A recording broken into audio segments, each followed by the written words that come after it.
नमस्कार।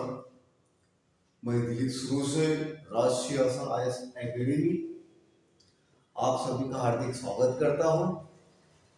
और रोज की तरह डियर स्टूडेंट, आज भी हम राष्ट्रपति जी के संदर्भ में एक एपिसोड पे देख रहे हैं। तो देखिएगा, हमने राष्ट्रपति जी के अधिकार देख लिए, सब बातें देख ली। इसके बाद सबसे महत्वपूर्ण एक स्थिति आ चुकी है कि भारतीय संविधान में भारत संघ के राष्ट्रपति जी की संवैधानिक क्या स्थितियां है। अत्यंत महत्वपूर्ण सब्जेक्ट जो शायद मेंस में पूछा जाएगा, चाहे वो यूपीएससी रहे या पीएससी रहे या और कोई अन्य रहे। तो जरा ख्याल में देखिएगा, भारत संघ के राष्ट्रपति जी की संवैधानिक स्थितियां, जैसा कि हमें पता है हमारे यहाँ संसदीय शासन प्रणाली अख्तियार कराई गई है और संसदीय शासन प्रणाली में भारत संघ के राष्ट्र प्रमुख एवं राष्ट्रपति जी घटनात्मक प्रमुख पद पे कार्यरत होते हैं। भारत के प्रथम नागरिक घटनात्मक प्रमुख एवं भारत के प्रमुख पद पर विराजमान होते हैं तथा वास्तविक कार्यकारी अधिकार, वास्तविक कार्यशैलियां हमारे संसद स्थिति के मुताबिक देश के प्रधानमंत्री एवं उनके केंद्रीय मंत्रिमंडल के पास वास्तविक कार्यकारी अधिकार होते हैं। ये स्थितियां, ये बातें ख्याल में रखिएगा।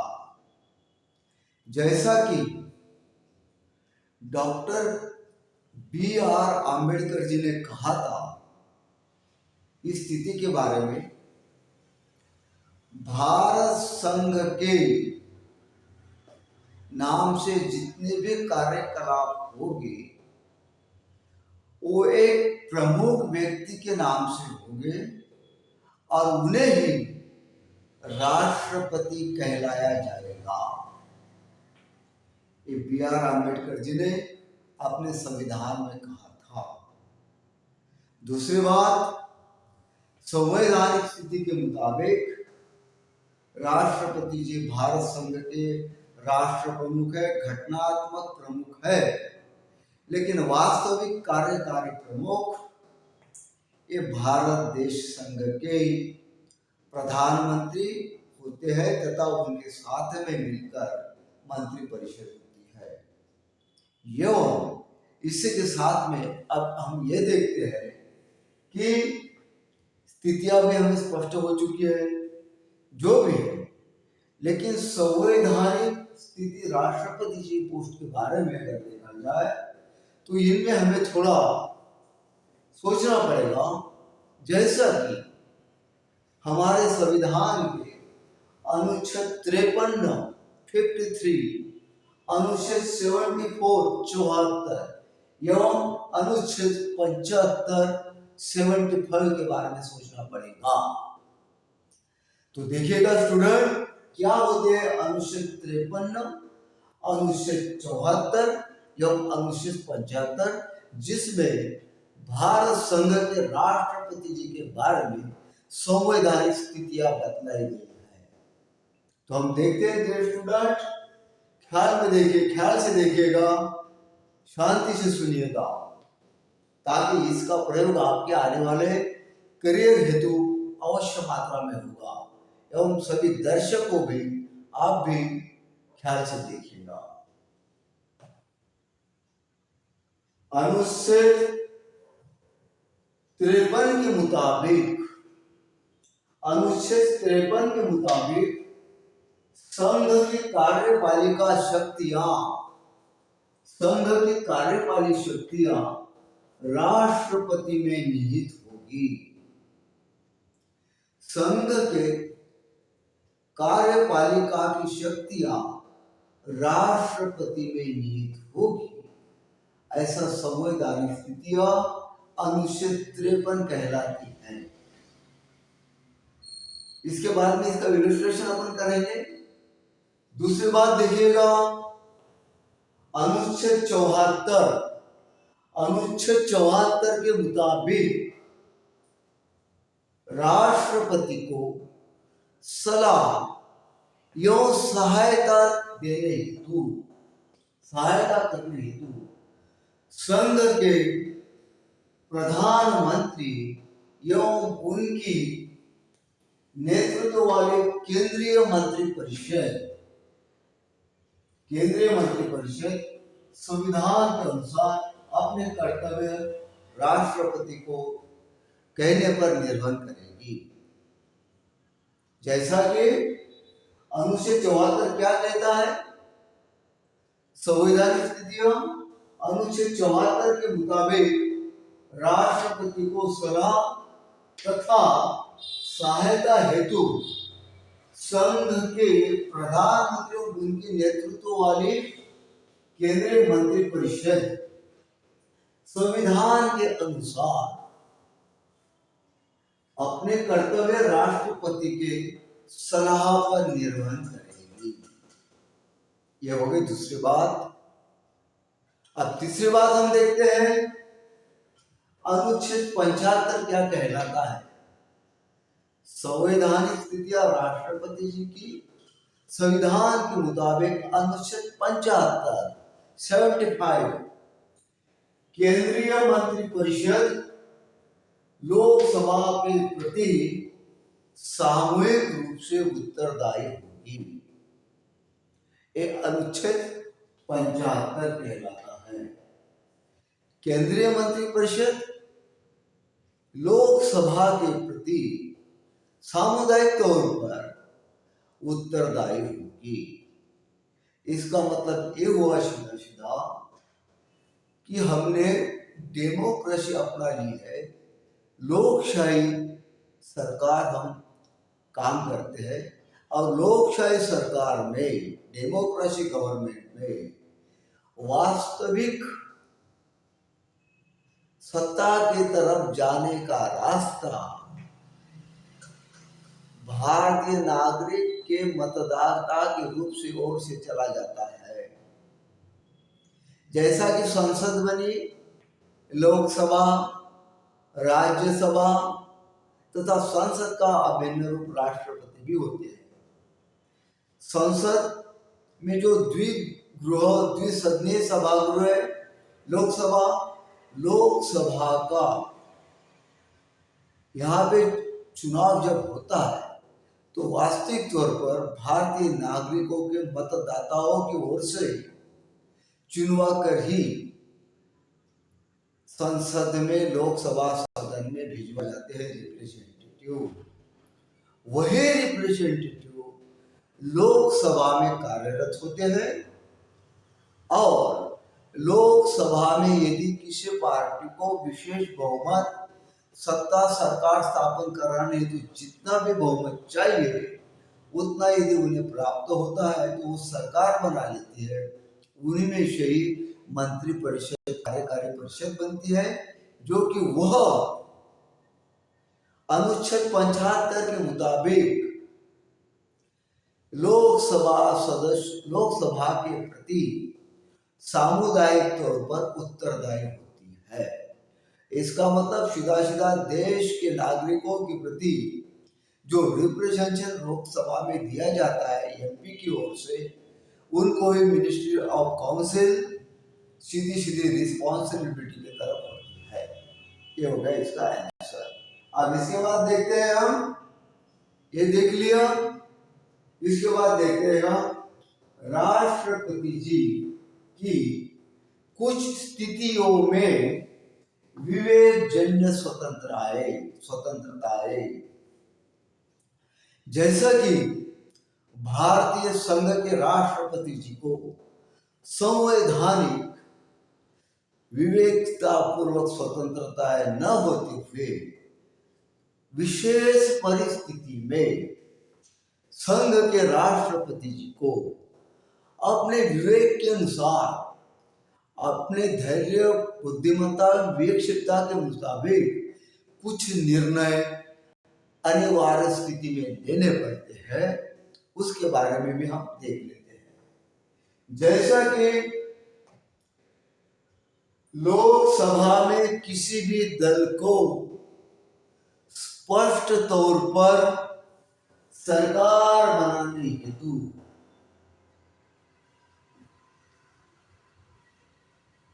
अपनी जगह प्राप्त न होना या विशेष बहुमत न होना, ऐसे स्थितियों में राष्ट्रपति जी को सरकार बनाने हेतु स्वयं विवेक पूर्णता निर्णय लेना पड़ता है। जैसा कि बहुदलीय जिनकी सीटें किसी दल की स्पष्ट बहुमत यदि आ गया तो उन्हें सरकार बनाने के लिए राष्ट्रपति जी पाचारण करते हैं, उनकी सरकार बनती है, जैसा कि जितना भी फिगर चाहिए। दूसरी बात, यद्यपि किसी अन्य विपक्ष दल को बहुमत के करीबन आंकड़ा है एवं उसके साथ और कोई अन्य दल मिलाकर बहुदलीय सरकार बनाना चाहते हैं, ऐसी स्थितियों में भी उन साझा सरकार हेतु राष्ट्रपति जी उनके मुखिया को आमंत्रित करते हैं। लेकिन कभी कभी ऐसी स्थितियां होती है कि ये दोनों में भी ना हो, ऐसी स्थितियों में राष्ट्रपति जी स्वयं विवेक स्वतंत्रता के मुताबिक प्रधानमंत्री एवं उनकी मंत्रिपरिषद की नियुक्तियां कर सकते हैं, निर्णय ले सकते हैं। ये हो गई उनकी स्वयं विवेकता पूर्ण स्वतंत्रता के मुताबिक ली जाने वाली शक्तियां, निर्णयात्मक। दूसरी बात,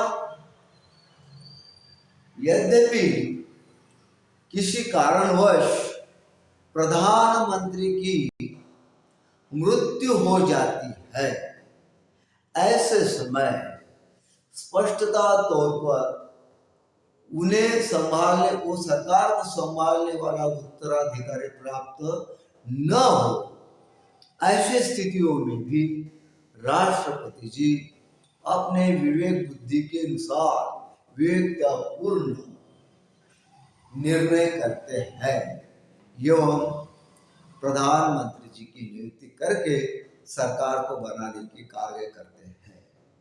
अब तीसरी बात देखते हैं, यद्यपि वर्तमान केंद्रीय मंत्रिमंडल एवं उनके नेता प्रधानमंत्री जी, इन्होंने लोकसभा में एवं सरकार में किसी कार्य कारणवश बहुमत का विश्वास खो दिया है या विश्वास मत पूरी तरह से उन्हें प्राप्त नहीं है, ऐसे समय राष्ट्रपति जी वर्तमान प्रधानमंत्री जी के नेतृत्व वाली मंत्री कैबिनेट एवं मंत्री परिषद को बर्खास्त करने का अधिकार अपने स्वयं विवेकपूर्ण निर्णय से कर सकते हैं।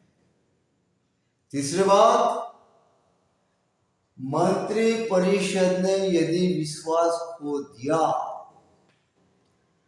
और सरकार में दूसरा प्रतिपक्ष सरकार बनाने योग्य नहीं है, ऐसी स्थितियां महसूस जब राष्ट्रपति जी को होती है, उस समय या जब मंत्री परिषद, मंत्रिमंडल एवं प्रधानमंत्री जी इन्होंने लोकसभा के प्रति उत्तरदायित्व परिपूर्ण तथा पालन नहीं किया, उस समय सरकार रिक्त हो जाती है।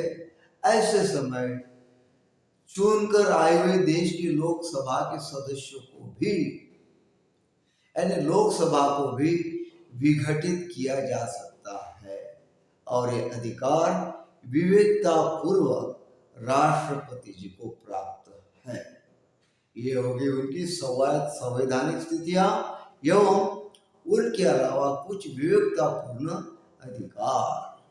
जैसा कि अब भारत के राष्ट्रपति एवं अमेरिका के राष्ट्राध्यक्ष, इनमें हम थोड़ा फर्क महसूस करते हैं। भारत के राष्ट्रपति घटनात्मक प्रमुख होते हैं, लेकिन वास्तविक कार्यकारी प्रमुख नहीं होते। वो शासनाध्यक्ष होते हैं, लेकिन शासन चलाने हेतु उन्हें अपने प्रधानमंत्री और मंत्री परिषद के सलाह देना और सलाह लेना के साथ अपने कार्यों का निर्वहन करना पड़ता है।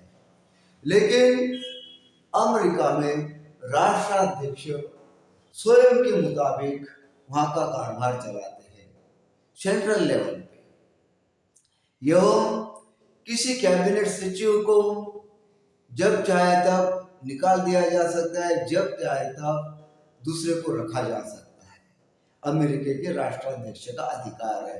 लेकिन भारतवर्ष में, भारत संघ में ऐसे प्रकार के किसी मिनिस्ट्री को रिक्तता दर्शाना, रिक्त करना, ऐसा राष्ट्रपति जी के डायरेक्ट कार्यकाल खंड में नहीं आता, कार्यक्षेत्र में नहीं आता। अब तो प्रधानमंत्री जी की सलाह से एवं संसदीय विश्वास समाप्त होने से एवं अविश्वास प्रस्ताव पारित होने से किसी मंत्री को या सरकार को हटाने का अधिकार राष्ट्रपति जी को है। राष्ट्रपति जी की वही स्थितियां भारत संघ में प्राप्त हुई है जो ब्रिटेन के महाराजा को प्राप्त है। जैसा कि किसी भी देश का कार्यकलाप किसी भी स्थिति में हो, वो देश के राष्ट्रपति जी के नाम से प्रधानमंत्री और उनकी मंत्रिपरिषद के सलाह से किया जाएगा। उसी प्रकार ब्रिटेन में किसी भी मिनिस्ट्री की शाखा ने जो भी निर्णय लिया हो, वो निर्णय ब्रिटेन के महाराजा के नाम की ओर से लिया जाएगा, लेकिन नाम ब्रिटेन के मिनिस्टर का होगा। तो वहां पे एक कहावत है ब्रिटेन के राजा के बारे में कि कैन डू नो रॉन्ग, राजा कभी गलतियां कर ही नहीं सकता, क्योंकि निर्णय इनकी ओर से लिया जाता है लेकिन नाम मिनिस्टर का होता है। यद्यपि अगर वो खाते में, वो विभाग में कुछ गड़बड़ या कुछ कम महसूस हुआ उस निर्णय पे, तो सीधा इस्तीफा मिनिस्टर को देना पड़ता है। वह ब्रिटेन, यह भारत, या हमने थोड़ा तौर पर देख लिया अमेरिका। तो डियर स्टूडेंट, मैं ऐसा महसूस करता हूँ जैसे कि आप सभी UPSC, union public service commission, जो बड़े बड़े आला सनदी अधिकारी बनने जाने की इच्छुक हो, जैसा कि जिला अधिकारी कार्यालय पाने की इच्छुक हो, जिला परिषद के सीओ का पद पाने की इच्छुक हो, या उनसे भी आगे डिविजनल कमिश्नर हो, मिनिस्ट्री में सेक्रेटरी हो, ऐसे लोग जो यूनियन पब्लिक सर्विस कमीशन की ओर काम कर रहे हैं या जाना चाहते हैं उसमें, तो आपको एवं पब्लिक सर्विस कमीशन यदि प्रदेश पीएससी, उन सभी स्टूडेंट एवं दर्शकों, मैं मानता हूं कि राज सिंहासन IAS एकेडमी द्वारा दिए गए राष्ट्रपति जी के बारे में सभी विवरणात्मक परिस्थितियां, स्थितियां, अधिकारों के अनेक प्रयोग, अधिकारों के अनेक नाम, एवं आज आखिरी एपिसोड था राष्ट्रपति जी के बारे में, भारत संघ के राष्ट्रपति जी की संवैधानिक स्थितियां। तो मैं मानता हूं कि आप सभी को सही मात्रा में समझ में आया होगा और आशा करता हूं कि आप अपनी ओर से कुछ मात्रा में बड़ा दिल करेंगे और इस चैनल को सब्सक्राइब करने की अपने कर्तव्य का निभाव करेंगे, अपने कर्तव्य निभाएंगे इस चैनल को सब्सक्राइब करके। ऐसे मैं आप सभी के प्रति एक निजी तौर पर अपेक्षाएं एवं आशाएं व्यक्त करता हूँ। ठीक है, धन्यवाद, थैंक यू।